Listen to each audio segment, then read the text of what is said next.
Saudações investidores. Bitcoin agora cotado a $31.500. Bitcoin que encontra suporte nos 29 e sobe com força na madrugada. Hoje, meu principal objetivo vai ser fazer uma atualização do Price Action tentando te responder se a queda já acabou. Então, bem-vindos a Investidor Moderno.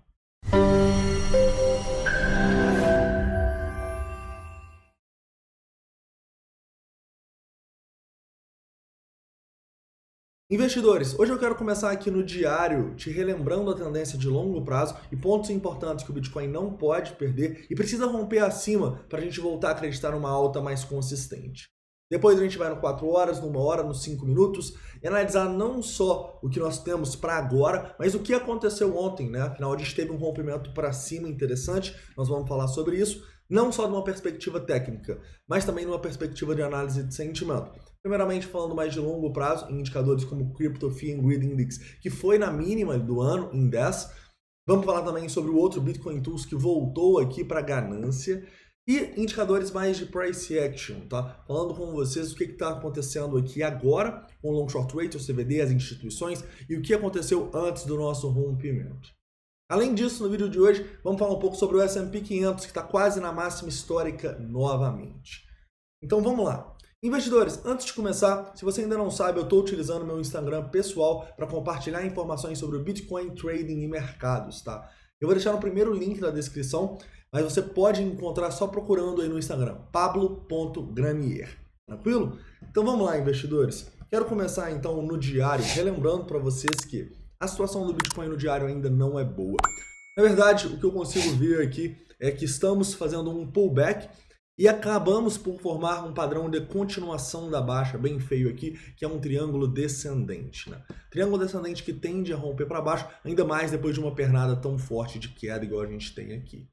Então, para a gente ficar mais otimista no Bitcoin, o que a gente teria que fazer? Teria que romper para fora desse triângulo aqui acima, tá bom? E para mim, essa seria a região dos $35.000, uma região onde claramente a gente demonstraria, os bulls, né, os touros do mercado demonstrariam que eles estão no controle, beleza? Se isso acontecer aqui, será um ótimo sinal. Enquanto isso não acontecer, eu vou encarar esses nossos pullbacks como oportunidades de distribuição, assim como a gente vem encarando em todas essas últimas semanas, né? E por que a gente encara como oportunidade de distribuição? Porque nesse momento a gente entende que existem muitas pessoas presas acima do preço e nem tanto assim pessoas presas abaixo. Quando o preço volta para essas pessoas aqui, para essa zona que as pessoas estão presas, o que elas acabam fazendo? Elas acabam saindo com um lucrinho ou no 0 a 0, criando uma oferta que dificilmente deixa o preço passar. E é por isso que essas estratégias de distribuição estão dando certo há bastante tempo, há muitas semanas, né? Todas essas distribuições que a gente teve aqui foram grandes oportunidades da gente distribuir e enquanto a gente não demonstrar muita força e romper para cima, aquela região lá em cima, dos $35.000, a gente ainda vai ter um viés e uma maior probabilidade de ser uma distribuição para o preço voltar a cair, tá bom? Então, nesse momento aqui, quem conseguiu acumular o preço quando ele estava mais abaixo dos $30.000, na minha visão, pode começar a distribuir e entender que você tem que distribuir com uma estratégia, entendendo que talvez o preço acabe rompendo para cima. E se isso acontecer, você como trader, o que você tem que fazer? Tem que assumir que a sua distribuição não foi a melhor do mundo e você pode olhar para novas compras pensando em swing trades aqui a partir de rompimentos, tá? De maneira mais conservadora, os $35.000 é a zona mais importante. Porém, se a gente consegue ultrapassar esse ponto de controle aqui acima dos 33.300 e tal, $33.500 mais ou menos, seria uma demonstração de força importante, tá? Para o preço conseguir retomar a alta. Então esses são os dois pontos principais para mim. Passar os 33.500 já seria uma demonstração de força interessante na minha visão. Tranquilo? E por que, né, investidores? Por que isso acontece? Por que o preço ele simplesmente não só cai? Além da constatação básica que a gente tem sobre tendências, né, nada só cai, a gente tem pullbacks em todos os movimentos, é também importante a gente entender que as instituições elas precisam desses movimentos para conseguirem acumular e distribuir suas criptomoedas, em especial o Bitcoin, né? Então, quando a gente tem esse tipo de movimento, o que acontece? A gente acaba liquidando pessoas para os dois lados. Ou seja, quando o preço vai lá e testa os 29, a gente vai lá e liquida muita gente aqui embaixo. E essas pessoas acabam vendendo, acabam errando, né? Acabam colocando ordens de venda numa região onde talvez não era para você estar pensando em vender, né? O que acontece? O preço vai para o outro lado para estopar e liquidar essas pessoas, né? Então, olha só, primeiro pump que a gente teve até os 30.600, liquidou cerca de 20 milhões de dólares. No segundo pump que a gente teve aqui, ó, nessa região até os 31.700, liquidou mais aqui cerca de 30 milhões. Então é assim que o mercado funciona. O mercado funciona com as instituições fazendo as sardinhas acreditarem que o preço vai para um lado, depois vai para o outro, tá? E é assim que toda a nossa dinâmica de tendência e correção funciona, tá? Então lembrem-se, você tem que pensar em distribuir quando as pessoas estão perdendo, quando as pessoas estão sendo liquidadas. Você tem que pensar em acumular da mesma maneira, tá bom? Então quando está todo mundo perdendo, quando está todo mundo sendo liquidado, são os pontos tipicamente que você tem que olhar para a venda. Se o preço romper aqui de novo para cima e liquidar mais pessoas, o que eu vou fazer? Vou distribuir mais. Essa é a estratégia, sempre lembrando que você não pode ficar puto se o preço ir lá e romper os 33.500, romper os 35, porque você como trader, você entende os riscos, entende as probabilidades, entende que você distribuindo nessa região, você está fazendo boas vendas e você não pode ficar ancorado na sua venda depois. Se o preço for lá romper os 35, você tem que estar disposto a comprá-lo num valor acima do que você vendeu. E por que isso é extremamente importante? Porque pra gente não importa o preço nunca, tá bom? Sempre importa a oportunidade. Então, nesse momento, a gente, na minha visão, tem uma oportunidade para sair fora do risco, para distribuir, para colocar um pouco do lucro no bolso, depois que muitas pessoas acabaram vendendo errado nesse fundo, tá? Mas se o preço rompe para cima, a gente pode ter uma boa probabilidade de apostar na alta, tá? Então sempre baseie as suas decisões, as suas probabilidades e estratégias, nunca no preço onde você comprou e vendeu, beleza? Continuando aqui e falando um pouco sobre outro motivo, né? Por que a gente está dando esse pullback? Caras, claramente vocês lembram que a gente tinha muita gente vendendo no fundo ali? Então, normalmente, quando essas pessoas acabam vendendo muito no fundo, elas são punidas. Então, é a mesma coisa de falar que muita gente que vende no fundo vai acabar sendo punida depois, vai acabar comprando no topo. É a mesma constatação que a gente tem das liquidações, tá bom? Então, no vídeo de ontem, quando a gente viu isso, era um sinal que esse pullback podia acontecer e ele está acontecendo de maneira até mais forte do que a gente esperava e a gente precisa ficar de olho, né, para ver como que vai ser o price action aqui nessas próximas horas e no vídeo da noite a gente vai atualizar para vocês. Tranquilo? Continuando e falando um pouco mais sobre o sentimento de longo prazo, né? Enfim, chegamos aqui na mínima do ano novamente no Fear and Greed Index, né? Então, acredito que a gente estava, sim, numa zona de acumulação, pensando no longo prazo, né? Pelo menos uma zona para você se expor um pouco ao mercado, igual eu fiz. E agora a gente pode colocar esse dinheiro no bolso, beleza? Acredito que seja uma boa estratégia, nesse momento, também olhar para shorts nas altcoins, se você quer continuar exposto ao Bitcoin, já que a gente, claramente, apesar desse volume interessante aqui, a minha visão está fazendo um pullback, a gente não tem volume aqui para reverter a tendência de baixa no longo prazo, beleza? Continuando e falando sobre o nosso outro Fear and Greed Index, esse já está denotando risco, né? Tá bem impressionante a diferença desses dois indicadores, né? Eles teoricamente mostram a mesma coisa, mas estão claramente muito divergentes.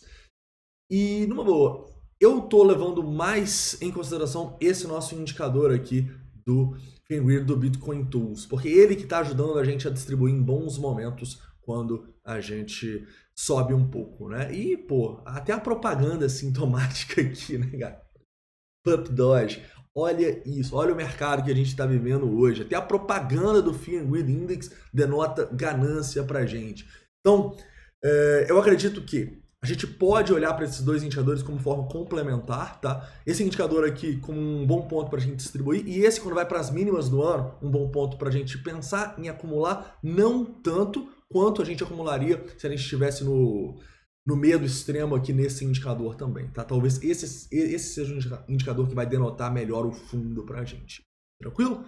Continuando falando sobre mais um motivo que o Bitcoin está conseguindo subir, né? O S&P 500. O S&P 500 que está quase na máxima histórica de novo, né? E é o que a gente estava falando essa semana. Apesar de a gente estar, entre aspas, numa bolha no mercado propiciada pelo Fed, pelas compras de ativos, pela impressão infinita de dinheiro, pelas taxas de juros irrealistas, a gente também entende que enquanto o Fed não parar com essa intervenção, o mercado não deve cair, né?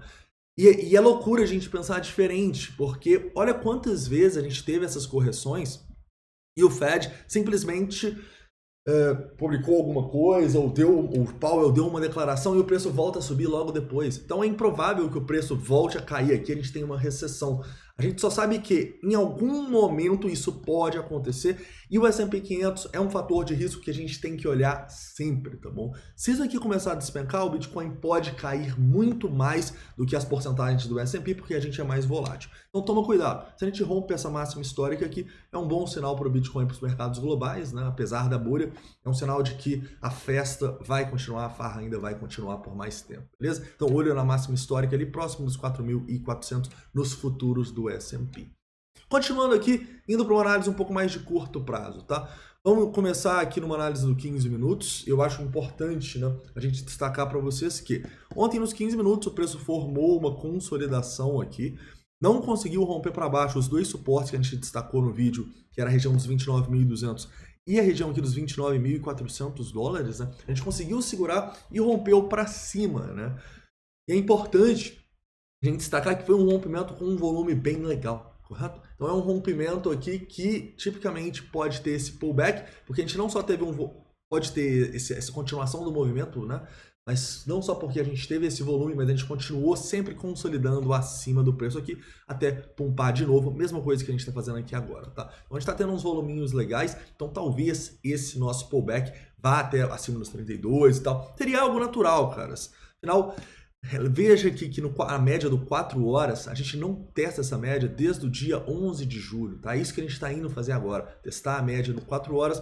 O que vocês sabem vai dar pra gente aqui uma zona de Fibonacci importante, provavelmente 0,5 de Fibonacci, tranquilo? Continuando aqui e voltando aqui para o nosso 15 minutos, claramente a gente já vê o preço um pouco esticado, tá? Então, se alguém quer se expor ao mercado nesse momento acreditando numa tendência de alta, o primeiro ponto que eu olharia é esses topos aqui abaixo dos 31 mil dólares, beleza? A gente tem aqui o nosso volumão, a gente tem um suportezinho no VPVR. De maneira mais conservadora, né, eu olharia basicamente para esperar, para ver até quando a gente vai subir aqui, traçar um Fibonacci e buscar em compras mais em zonas abaixo, como por exemplo aqui os 30.600 ou até mais embaixo, mais próximo dos 30 mil dólares, beleza? Você pode ter compras aqui pensando talvez em day trades ou se você não tá, se você está zero exposto ao Bitcoin, tá? Mas lembre-se, você comprando aqui, você vai estar comprando contra a tendência no diário e contra a tendência no 4 horas. Então claramente é uma compra um pouco mais arriscada, tá? É uma compra que eu não vou estar de olho para fazer trades a favor dessa tendência de alta aqui. Eu estou muito mais de olho a me expor o mercado, igual a gente estava exposto aqui ontem. E se voltar para cá, a gente pode pensar em reacumular o que a gente está vendendo agora. Tranquilo? Atenção então a essas zonas de suporte.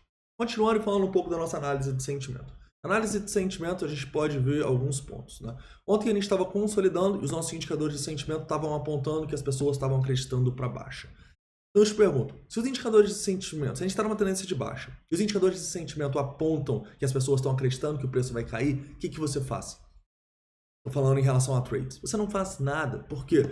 Porque você tem uma divergência sobre o que a tendência te manda fazer, que seria apostar na baixa, e o que os indicadores de sentimento te mandam fazer, que seria apostar na alta. Então, quando é assim, você não tem trades a favor desse rompimento aqui, ou acreditando que o rompimento vai acontecer. Você pode até ter, mas são trades que no longo prazo não vão dar certo, porque as probabilidades estão do seu lado quando você une os dois, análise técnica e de sentimento.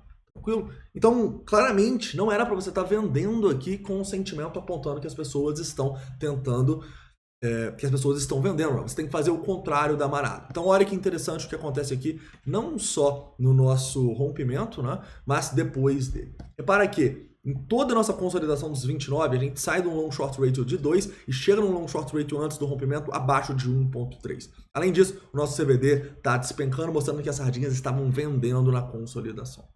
Depois disso, a gente tem outro ponto bem importante, para isso eu vou nos 5 minutos aqui. Olha que legal, a gente rompe para cima, muitas pessoas são liquidadas e a gente tem um pump aqui no nosso long short ratio, né? Pô, é um rompimento falso, correto? Mas olha que interessante o que acontece logo depois, quando a gente consolida e fica nessa região dos 30.500, 30.600. Você consegue ver que o long short ratio despenca. Então o long short ratio, que estava aqui na região dos 1,55, ele volta aqui próximo dos 1,3. Então o preço estava consolidando acima do nosso volume e as pessoas começaram a acreditar na baixa, tá? E é algo parecido que a gente pode ver agora nesse momento e que pode digitar para a gente aqui as principais probabilidades nas próximas horas. Repara que a gente rompe para cima e de novo o preço não confirma o rompimento, volta para cima de 1,5. Mas agora, ó, a gente começa a cair, está em 1,44. Se isso aqui continua caindo e vai para baixo do 1,3, é um sinal que a gente pode continuar rompendo para cima, pode ir na região dos 32, quem sabe até mais. Né? Então é importante a gente olhar para esse indicador aqui como algo dinâmico, algo que vai se atualizando e vai a cada minuto dando as probabilidades para a gente. Beleza, investidores?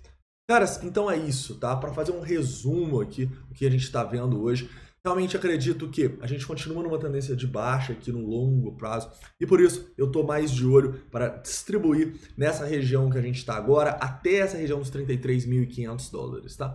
Se romper esses 33.500 dólares, nós temos que ter ciência de que o preço pode reverter e começar uma alta a partir daqui. Então eu me sinto muito confortável vendendo tudo que eu acumulei nessa região aqui. E se o preço rompê-la, eu posso olhar e falar, pô, talvez seja o momento agora de eu voltar a comprar. Então não importa o preço que você compra ou vende, importa a oportunidade, importa você encontrar bons pontos de relação risco-retorno e utilizá-los a seu favor, beleza? Então, olho nas resistências, tá? A gente vai ter resistências importantes agora chegando. Como vocês viram, a gente está testando 0,5 de Fibonacci agora. Tem essa região aqui mais acima dos 32 que não vai ser fácil de ultrapassar. E vamos ficar de olho sem nunca fechar os olhos para possíveis possibilidades que a gente pode ter no Bitcoin aí de novas acumulações. Beleza? Para quem não está nem um pouco posicionado nesse mercado, você pode olhar sim para possíveis compras nesses pullbacks aqui, mas seriam compras para mim entendendo o risco que você está postando contra a tendência, igual a gente entendia ontem, né? Mas a questão é essa, se você quer se expor um pouco, você pode procurar oportunidades nessas retrações aqui que a gente pode ter. O preço continua subindo, atualiza o seu Fibonacci aqui para você ver onde está a região de 0,382, onde está 0,5, onde está 0,68 e tenta confluí-las com zonas de suporte que você tem, como por exemplo a região abaixo dos 31 mil dólares. Beleza, investidores? Então é isso, espero que vocês tenham gostado do vídeo de hoje. Não esquece de deixar o like, se inscrever caso não seja inscrito. E deixa aqui todas as dúvidas, críticas e sugestões nos comentários. Comenta aí, você acha que agora o Bitcoin vai, você acha que a gente encontrou o fundo e a gente vai reverter essa tendência de baixa? Ou você acha que é mais prudente a gente pensar em distribuição agora e se a gente demonstrar força mesmo, se romper lá para cima, aí sim a gente tem que pensar mais em acumulação de longo prazo, em comprar o Bitcoin e fazer um trade a favor da tendência de alta? Comenta aqui. Então é isso, um forte abraço e até mais à noite.